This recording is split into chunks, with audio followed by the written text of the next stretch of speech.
Assalamualaikum warahmatullahi wabarakatuh. Halo Sobat Misteri Sunyi Mencekam. Bahagia rasanya bisa kembali hadir menjumpai Anda. Tentunya seperti biasa kami akan menyuguhkan cerita-cerita misteri yang menarik. Dan untuk kesempatan kali ini kami sudah menyiapkan sebuah kisah misteri yang berjudul Petugas Ronda Malam Melihat Harimau Menggendong Mayat. Lagi musim maling katanya. Di desa Petrolan ada warga yang kehilangan 2 ekor kambing sekaligus. Di desa Kedung Sono, 2 orang kehilangan ayam dan seorang lagi kehilangan sekarung gabah.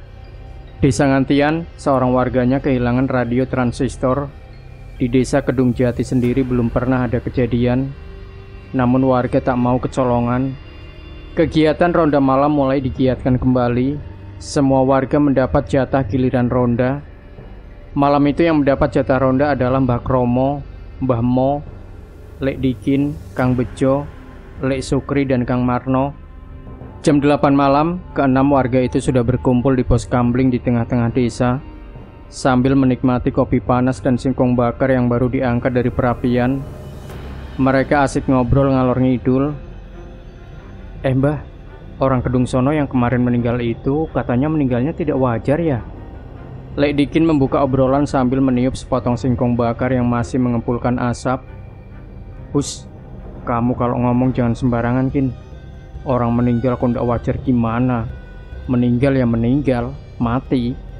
Habis jatah hidupnya di dunia, jawab Mbah Kromo. Tapi bener itu, Mbah. Kang Bejo yang asik membolak-balik singkong di atas perapian ikut nimbrung. Katanya orang itu meninggal karena dijadikan tumbal pesugihan oleh juraganya. Bener itu, timpal Kang Marno. Orang ndak sakit ndak apa kok tiba-tiba mati gitu aja. Pulang kerja sampai rumah tidur, terus bablas, ndak bangun-bangun lagi, mati. Alah, omongan orang tidak jelas kok dipercaya. Mbah Mo menuka sambil melinting tembakau. Kamu punya bukti po kalau orang itu mati dijadikan tumbal? Tetangganya sendiri Mbah yang cerita, kata Lek Sukri. Katanya beberapa hari sebelum orang itu meninggal, sama juraganya sempat dikasih uang banyak banget gitu, sama baju-baju baru yang bagus-bagus. Lah terus hubungannya apa? Kan malah bagus toh. Orang sudah baik hati ngasih duit sama baju bagus, kok malah dituduh yang macem-macem. Mbah Kromo asik memutar-mutar tombol radio transistor mencari siaran wayang kulit. Katanya nih ya, juraganya itu memang miara pesugihan, Mbah. Makanya bisnis jual beli gabahnya bisa maju pesat gitu. Nah, tiap tahun juraganya itu harus ngasih tumbal buat pesugihannya. Orang yang sudah diincar untuk dijadikan tumbal, lalu suka tiba-tiba dikasih uang banyak atau barang-barang yang bagus dan mahal gitu, Mbah, sebelum ditumbalkan. Lek Dikin menjelaskan panjang lebar. Iya, kemarin juga aku lihat iring-iringan rombongan yang antar jenazah ke kuburan. Kang Bejo melemparkan singkong bakar yang sudah matang ke dalam pos kambling yang segera disambut oleh Lek Dikin. Orang yang menggotong peti matinya kayak keberatan gitu. Terus ada juga yang bilang kalau rombongan itu diikutin sama macan loreng. Macannya gede banget, segede kebo katanya.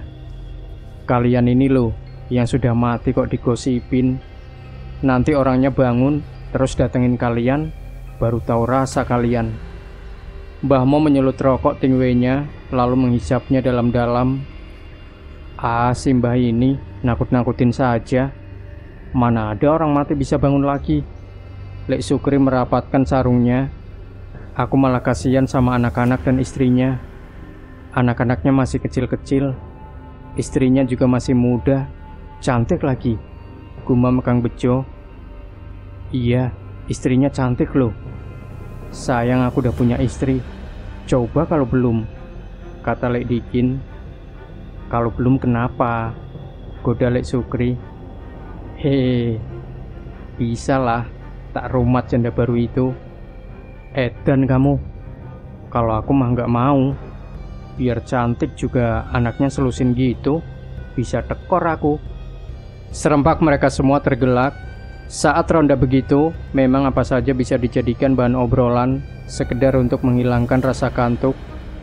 Tanpa terasa hari sudah semakin malam. Siaran wayang kulit di radio Mbah Kromo sudah masuk adegan goro-goro. Tandanya sudah hampir tengah malam. Sudah jam 12 lewat nih. Yuk, siap-siap kita keliling. Jangan lupa bawa kentongan, senter, sama pentungan kalian. Mbah Kromo memberi komando.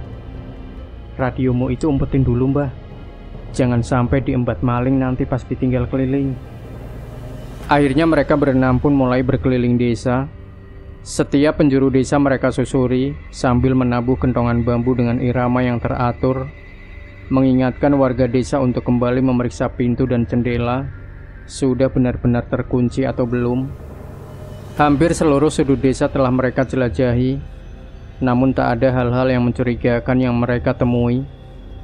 Sampai saat tiba di ujung selatan desa, dekat dengan area Tegal Salahan, sorot senter Lek Dikin menangkap sosok bayangan ganjil di salah satu kebun warga. Tunggu sebentar. Lek Dikin menghentikan langkahnya, diikuti oleh yang lain. Ada sapi lepas. Lepas atau dicolong orang? Lek Sukri ikut mengarahkan sorot senternya ke arah kebun. Jangan-jangan maling sapi, bisik Kang Bejo. Tunggu, kayaknya bukan sapi. Kang Marno ikut berbisik. Iya bener, bukan sapi. Tapi astagfirullahaladzim, itu macan, Lek. Macan bawa mayat. Iya, bener itu macan. Kabur yuk, kabur. Shh, kalian diam. Mbah Kromo yang paling senior di antara mereka mencoba menenangkan. Jangan panik. Jangan panik gimana, Mbah? Ada macan bawa mayat gitu. Pasti macan jadi-jadian itu. Iya bener, kita kabur saja. Nggak usah cari penyakit. Dengar dulu bocah-bocah gemblung. Mbah mau ikut menenangkan. Nggak usah kalian ceramahin. Aku juga tahu macan bawa mayat begitu macan jadi-jadian. Tapi kalian ndak usah takut. Ndak takut bagaimana, Mbah? Sudah jelas itu macan jadi-jadian. Dengar dulu, kita harus selamatkan mayit itu. Hah? Sampean ndak salah ngomong, Mbah. Gemblung, dibilangin orang tua kok pada ngeyel. Macan jadi-jadian yang bawa mayat gitu biasanya akan meninggalkan mayat yang dibawanya kalau kepergok orang. Kita tunggu saja nanti. Kalau macannya sudah pergi dan mayatnya ditinggal, kita kuburkan lagi mayat itu. Wah, apa sih ini? Masa malam-malam gini harus ngangkat dan nguburin mayat gitu? Kamu mau besok pagi desa geger gara-gara ada mayat di kebun orang? Sudah, jangan ada protes. Kita bagi tugas saja. Lagi-lagi Mbah Kromo memberi komando. Dikin dan Sukri, kalian jemput Pak Modin, ajak ke sini. Bejo dan Marno, kalian jemput Pak RT dan Pak Bayan, ajak ke sini juga. Jangan pada ribut, biar warga tidak ada kebangun. Bisa repot ini urusannya kalau sampai banyak warga yang tahu. Jangan lupa juga nanti kalian bawa pacul atau skop. Wah, beneran apa sih ini? Nah, terus sampean berdua, Mbah? Nggak usah protes. Kami berdua biar yang mengawasi di sini. Akhirnya keempat orang itu pun yang menjalankan perintah dari Mbah Kromo, menjemput Pak Modin, Pak RT dan Pak Bayan. Selang beberapa puluh menit kemudian, mereka telah kembali bersama orang-orang yang mereka jemput. Dan benar saja, macan tadi sudah tidak ada. Tinggal mayat yang terbungkus kain kafan lusuh dan kumal, ditinggalkan menyandar pada pokok pohon mahoni. Dan di kiri kanan mayat itu nampak Mbah Mo dan Mbah Kromo duduk santai sambil merokok.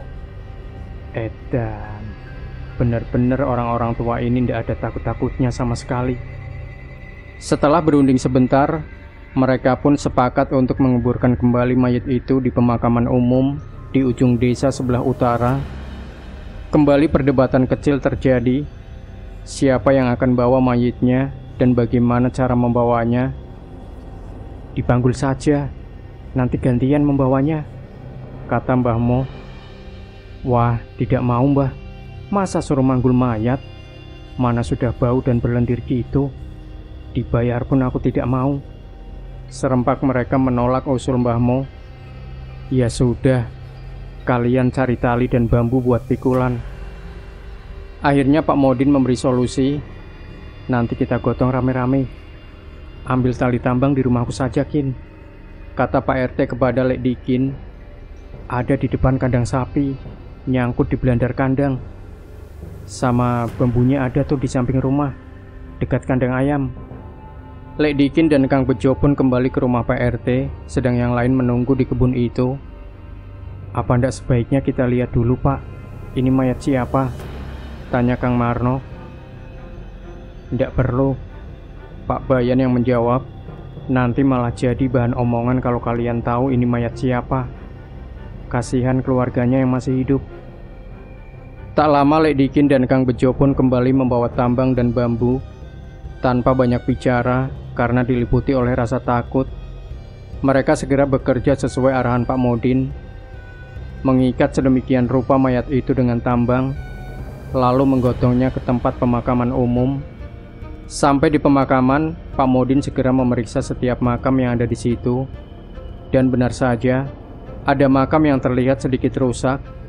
Patok kayu di makam itu sedikit miring, dan ada lubang sebesar lubang tikus di dekatnya.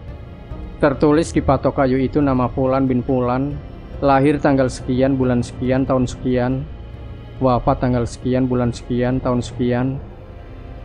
Benar, itu makam warga Kedung Sono yang meninggal kemarin. Makam itu segera digali untuk kembali menguburkan si mayit. Bergantian mereka menggali makam itu. Tak butuh waktu lama, karena tanahnya masih sedikit gembur. Dan benar saja, tak ada mayat manusia di dalam lubang makam itu. Hanya ada sebatang pohon pisang yang terbungkus kain kafan. Mereka segera menyingkirkan kedebok itu dan memasukkan mayat yang mereka temukan ke liang lahat, lalu menimbunnya kembali seperti sedia kala. Setelah selesai, dipimpin oleh Pak Modin, mereka mendoakan mayat yang baru saja mereka kuburkan. Selesai sudah tugas mereka malam itu. Rasa lelah sedikit terbayar saat Pak Bayan memberikan sedikit uang lelah untuk ke-6 peronda malam yang tertimpa sial malam itu, dengan syarat mereka harus tutup mulut soal kejadian yang baru saja mereka alami. Demikian Sobat Misteri Sunyi Mencekam. Jangan lupa berikan komentar Anda, like, share video ini, subscribe channel Sunyi Mencekam, dan kembali nantikan cerita-cerita misteri terbaru dari kami. Wassalamualaikum warahmatullahi wabarakatuh.